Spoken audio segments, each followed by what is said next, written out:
guys, welcome back to the channel. Today we're going to be looking at the top 10 best sneakers of 2022 in my opinion. Please don't get mad at this list, this is just my opinion, and yeah, I hope you enjoy. Alright, so in 10th place we have the Sacai Vapor Waffles. Not many people have these on their list, but I honestly think these are really cool. I mean, obviously the midsole is crazy, so it's pretty much a love-hate thing, but I love them. But they're going for a lot of money, like my size, nearly £400, which is a lot. Right, in 9th place we have the Dunk Low Unions, specifically the Argan colorway. A lot of you might not remember this because this was quite an early release. You can see there was quite a lot of hype leading up to this. These are really overhyped in my opinion, but they are still really clean. Now they've been around 200 quid for a while. I just think it's really different, like Dunks, obviously they're popular. I love the blue. Blue's one of my favourite colours. And the kind of ripstop material over it is really different, and I do really like this shoe. It's a bit more affordable as well. Alright, now coming in 8th place we have the MX1 Travis Scott's, specifically the Baroque brown colorway. I was gonna buy the satin gold colorway because it's a bit cheaper, but I decided not to. You can see these had massive amounts of hype and a fair few early pairs. So you can see there were pairs selling November the year before, so that's really crazy. Now obviously the price has dropped down, but I think these are really clean. There are lots of really good details on this shoe. If you've seen this in hand, you'll know on the swoosh there's really nice texture, and the colours just go well in my opinion. Right, so next up we have the Midnight Navy 4s. I tried to go for these, but I couldn't get them, of course. These are just like similar to the white cements, black cements, I can't remember. No, I can't remember, but you know what I mean. Like, these look good. They're easy to style, even though they have navy on them. You could wear all black or white if you wanted to. I'm not so sure about all black actually, but yeah, these are just cool.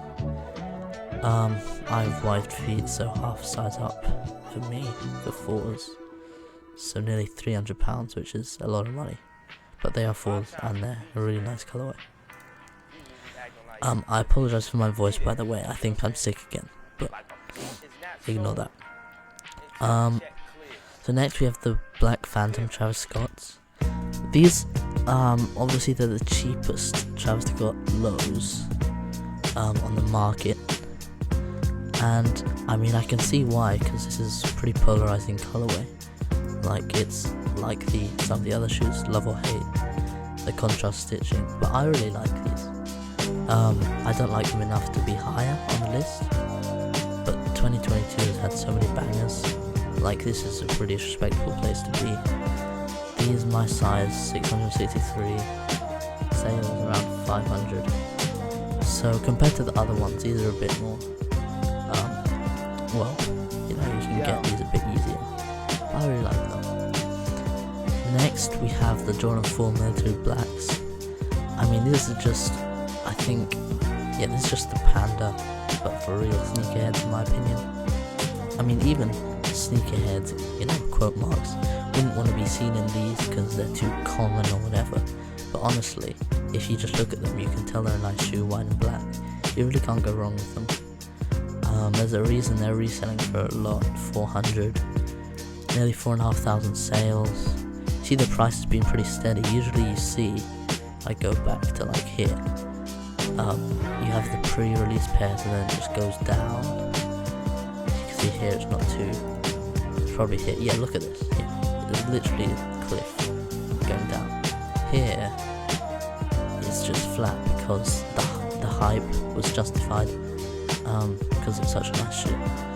So yeah, there's not much to say, you can just tell it's a really nice shoe. Now, this is controversial.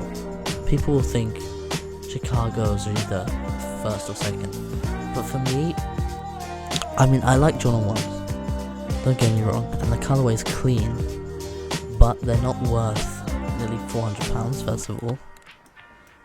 I think they're great for people who like have never got their hands on the Chicago before, and just the history and everything makes it so people, you know, really want these, which is fair enough. But I don't like the aged look really.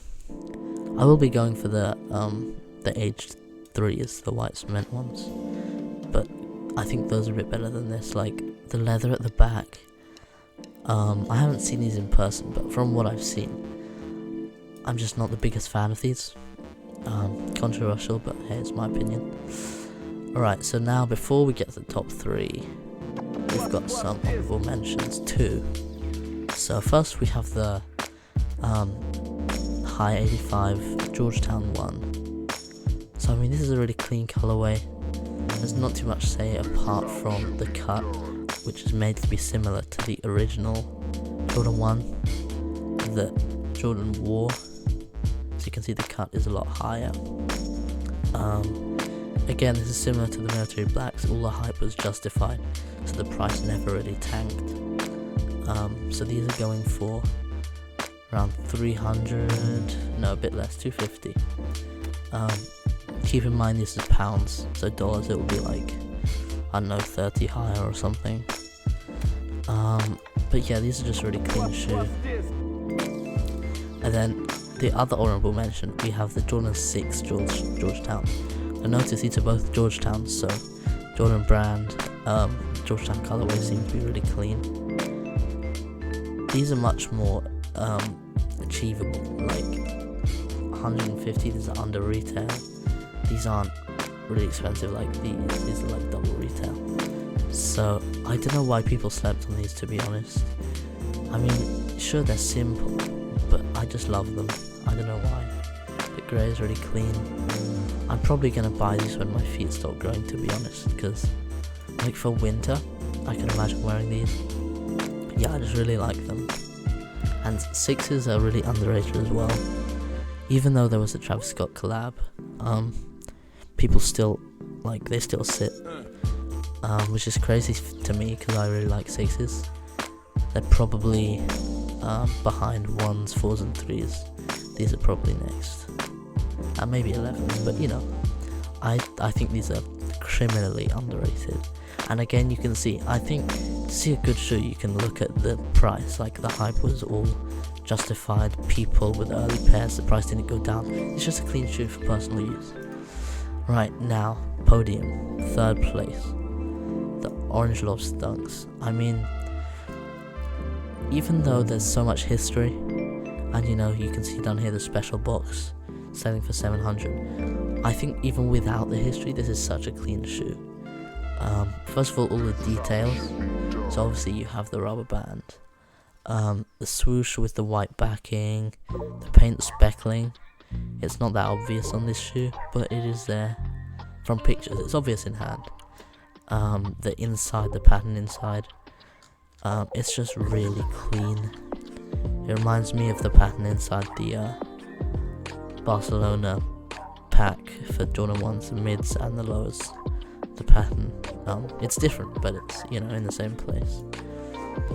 So yeah, I just really like these. They come with blue laces as well. I kind of like them with blue laces. Again, these are reselling for a lot, around 400 in my size, and you can see the price hasn't dropped too much, but I think these aren't gonna go down ever, to be honest. They might go up, I don't know, because dunk hype is still there, but it might die or it might have a resurgence, I don't know, we'll see. But yeah, these are just so clean. Right, 2nd place, we have the reverse mochas.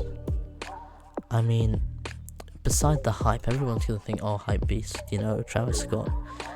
No, it's not number 2 because it's Travis Scott.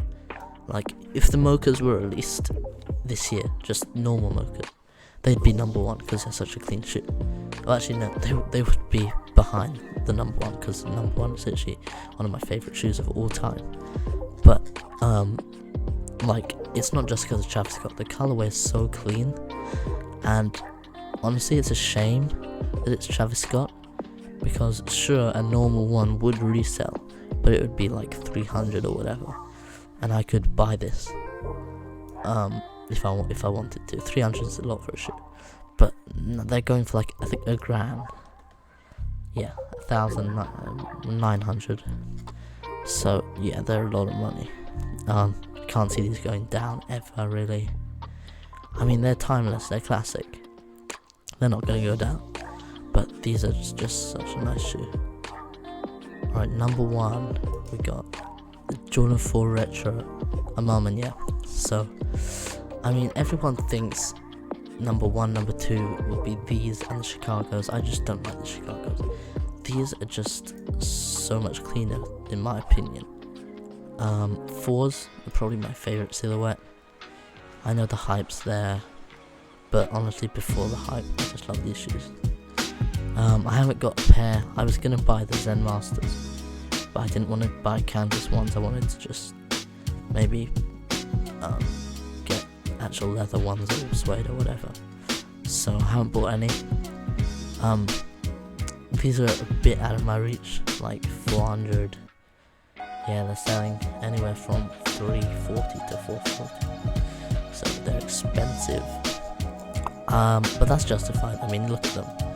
You can see the quality of the materials. I don't know why this is glitching. You can see the quality of the materials. The purple is such a nice color in my opinion. But how can people not like that purple? And you got the sail midsole. Everything is just perfect on this shoe. You've got the messaging on the back tab. The materials are so premium. Inside they have the quilted sock liner. Yeah, this is literally a perfect shoe. This is probably one of my favourite shoes of all time, to be honest. Has a Nike Air on the back as well. Yeah, I mean, that's a good way to round off 2022, you know. Released near the end of the year. You can see 23rd of November. So yeah, I hope you enjoyed. If you did, please leave a like and subscribe, and check out some of our other videos on sneakers, or just check out the channel for other videos. See if you like the channel. If you do, make sure to subscribe. We're trying to go for 300 subs before the 15th of January. That'd be kind of cool. We're at like 270. So yeah, thank you so much for watching, bye.